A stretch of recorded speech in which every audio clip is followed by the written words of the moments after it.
Bill McAlilly, 52 years old, former naval officer, once athletically inclined, formerly a vigorous and active man. Today, Bill finds himself winded after half a block's walk. So short of breath, he must stop to rest before continuing the rest of the way. By the time he reaches his car, he is so out of breath that he needs a whiff of oxygen to bring him back to normal.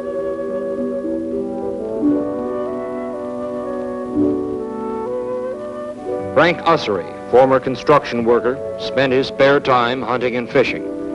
Today, the act of shaving, a routine and effortless task to most men, taxes him so that he has to stop frequently to catch his breath, even though he sits and leans on the sink to conserve his energy.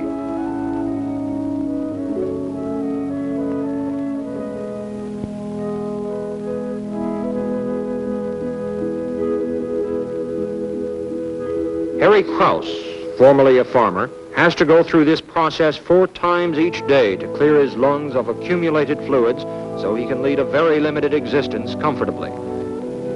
These men share in common with an estimated 13 million Americans a disabling disease that can make every breath of air they draw a major effort. They have emphysema.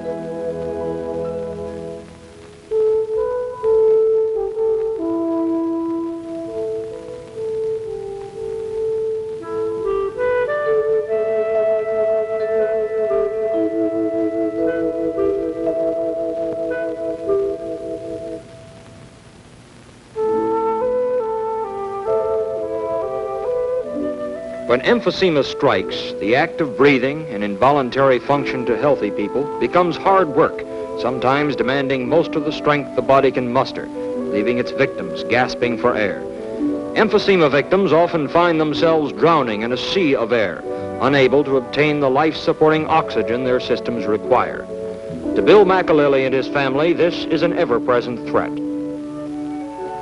Well, we'd been to the grocery store, and I went after the car. It was about to rain.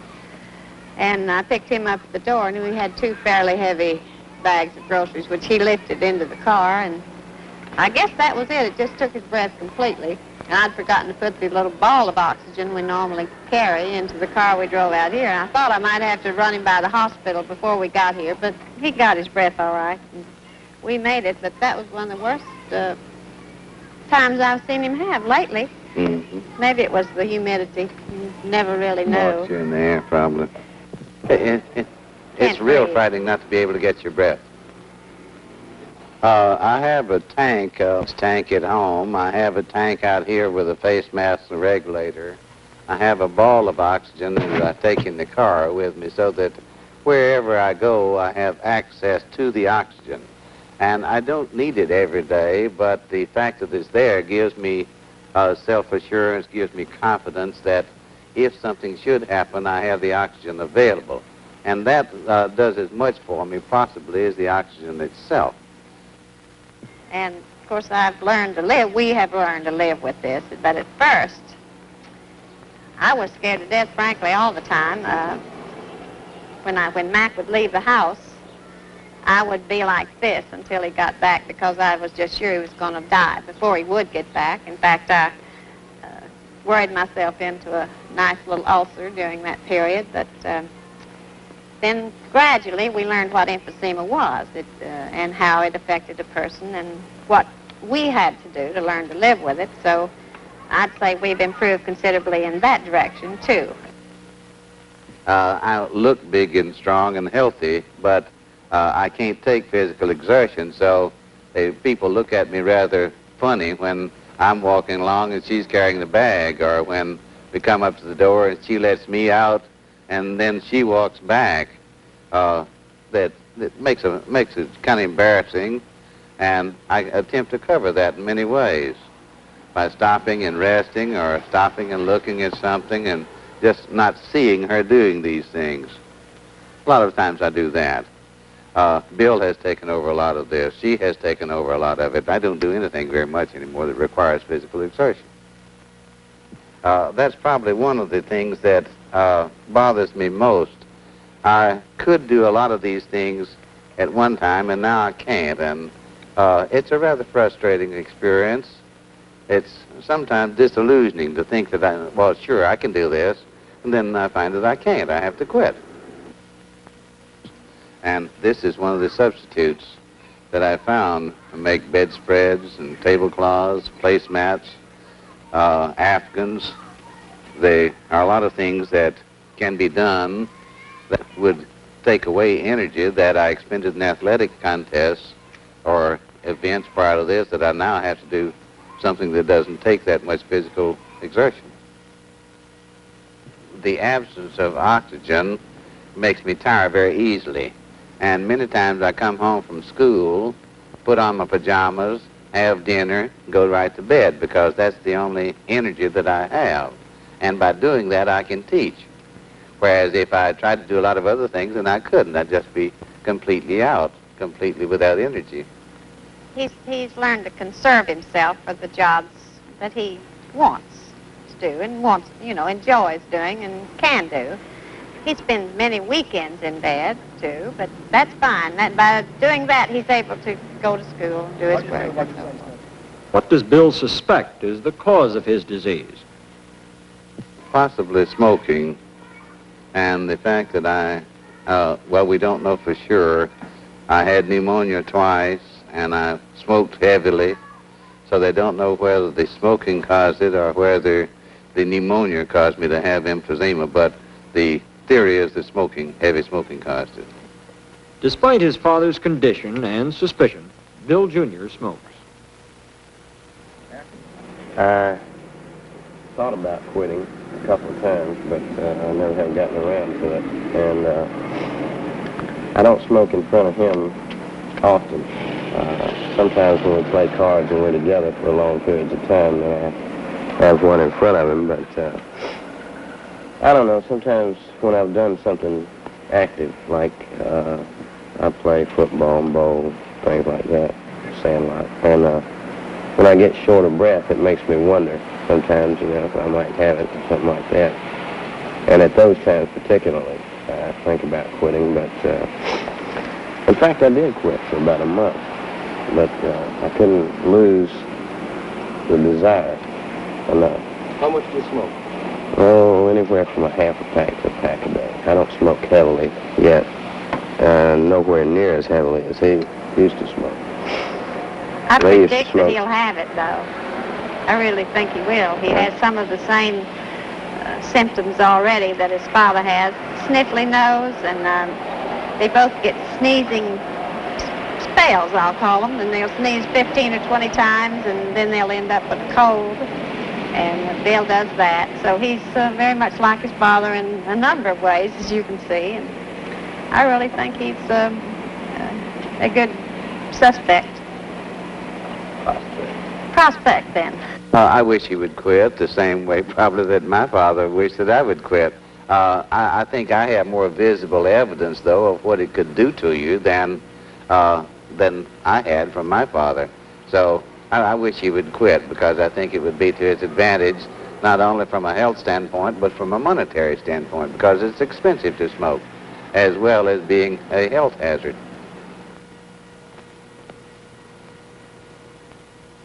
Although there is no known cure for emphysema, certain infrequent cases may be given some relief through surgery. Harry Klaus is a case in point. He knew the operation was very risky, but felt he had nothing to lose. I was no good to myself or anybody else. I couldn't take a bath myself or anything else. And I required help to do everything, and it was a living death, if you want to put it like that. According to Dr. Thomas D. Bartley, the surgeon who performed the operation, Harry Krause's specific condition warranted the surgery. A similar situation is depicted here in this whole lung section prepared at the research center in Jacksonville's Baptist Memorial Hospital. The upper part of this lung has been destroyed by emphysema. The lower parts have disease in them, as shown in these lightened areas here. However, there is enough preservation of the normal architecture so that one could guess that removal of this part, which is overinflated and compressing, or squashing the more normal areas might result in improved function within this lung. This, of course, occurred in Mr. Klaus's situation, and though he was totally disabled prior to his operation, he has been able to return to a relatively normal level of activity. Although surgery did improve Harry's condition, emphysema still forces him to lead a very limited life. I turned the entire business setup over to her, and however, I am able to help in an advisory capacity. I can do no work at all. I can't lift anything. Trying to agitates it, and then you get clear down to where you can't even take care of yourself, and it takes you a long time to build back up and get the stamina that you would have if you didn't try. Walking too fast, too far, tires you out.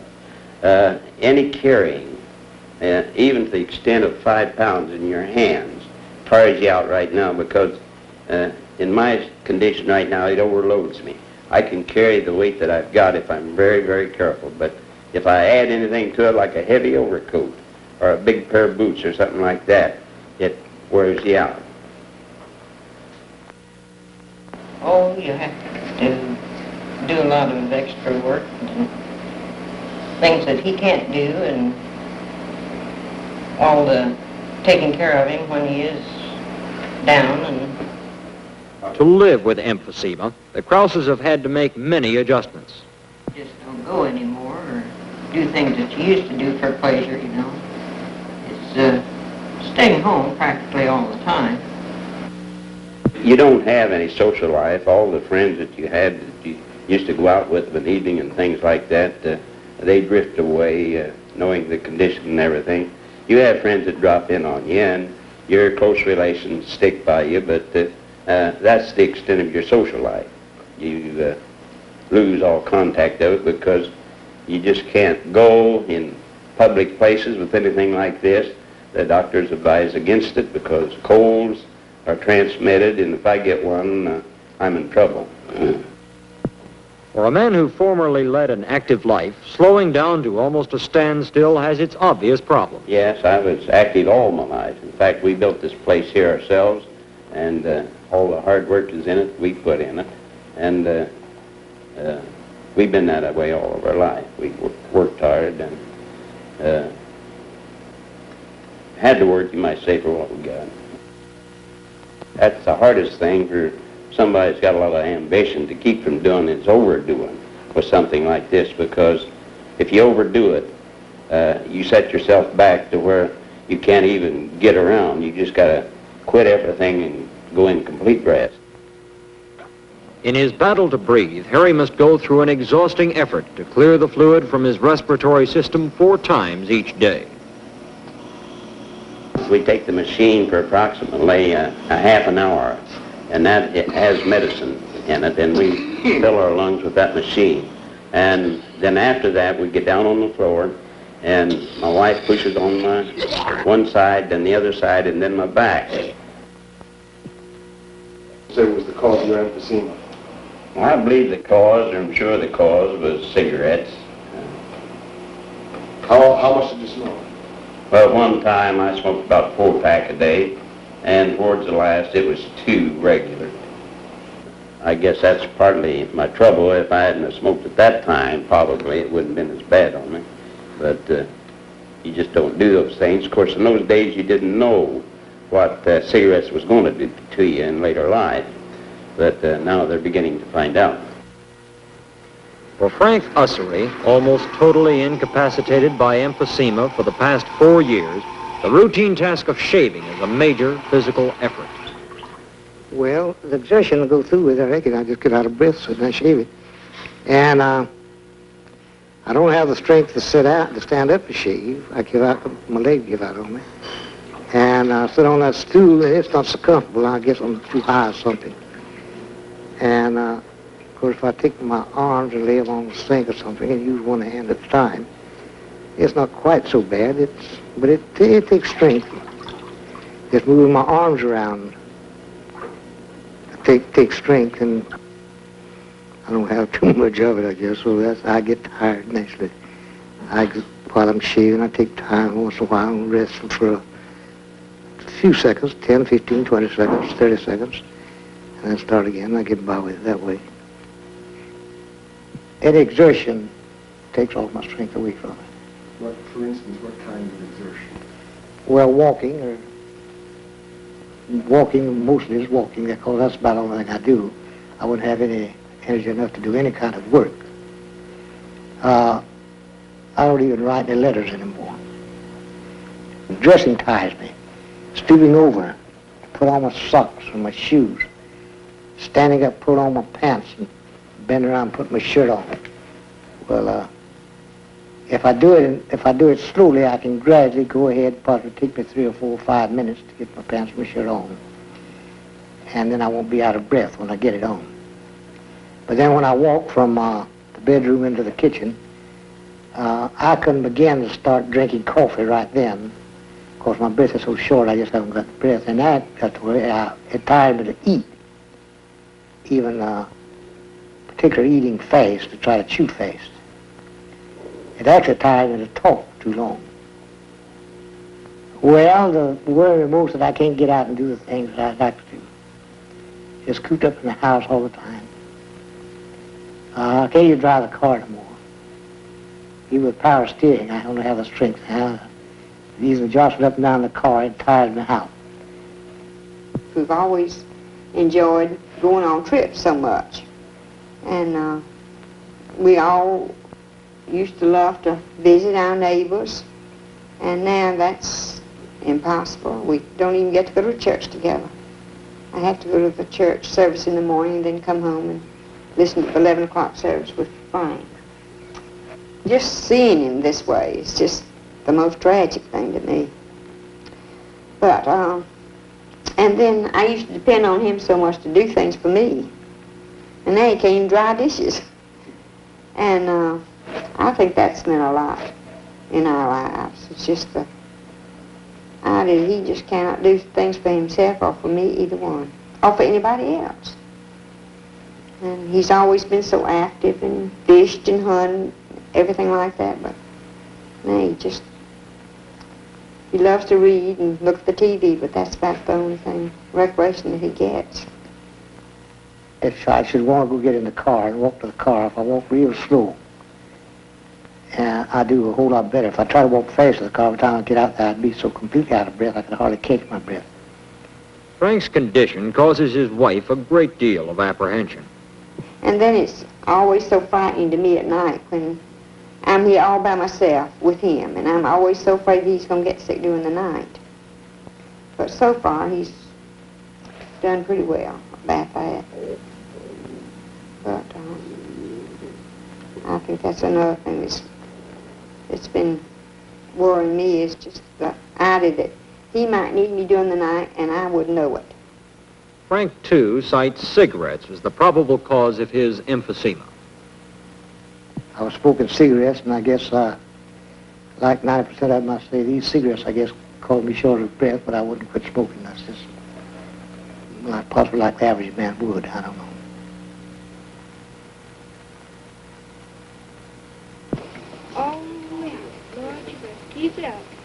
There is still a great deal to be learned about emphysema.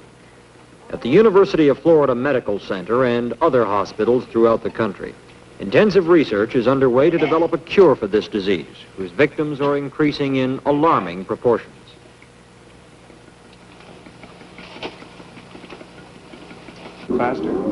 Social Security disability payments to emphysema patients rank second only to those made to people disabled by heart disease. Under laboratory conditions, the effect of emphysema on work capacity can be carefully measured.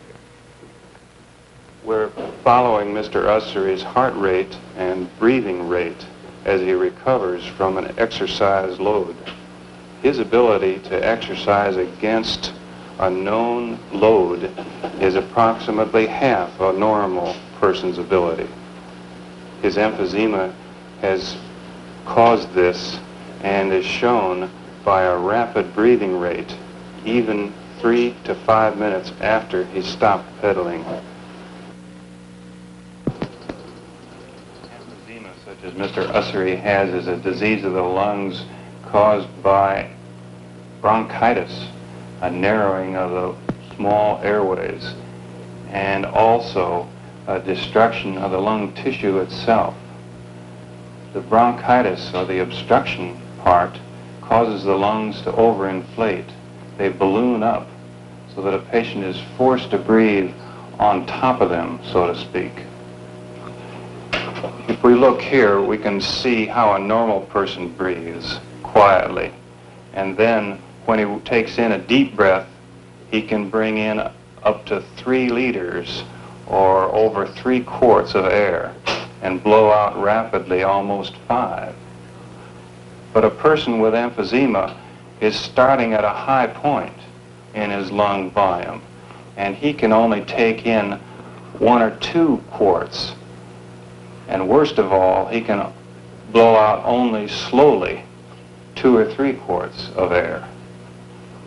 Now the diffusion, the way the tissue of the lungs take up oxygen and put it into the bloodstream that courses through the lungs from the air that a person breathes, is important.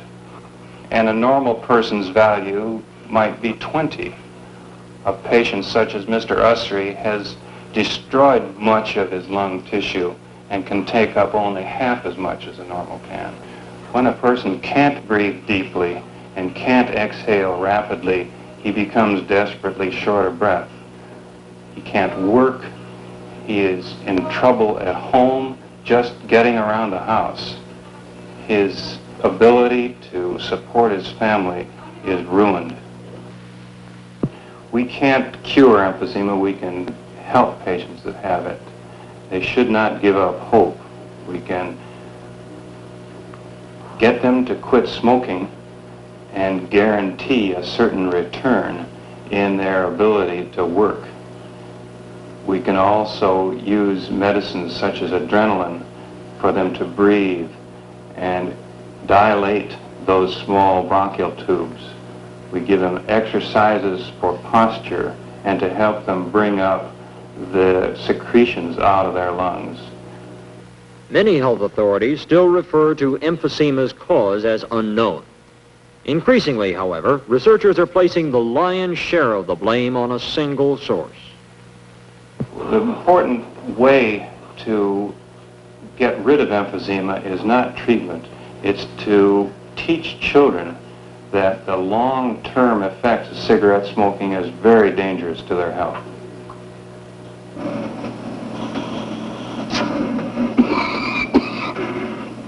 Mark Twain once observed that each person is born with one possession which outvalues all his others, his last breath. Emphysema victims have gone Mark Twain one better. In their day-in, day-out battle to keep their lungs working, they have come to cherish not just their last breath, but their every breath.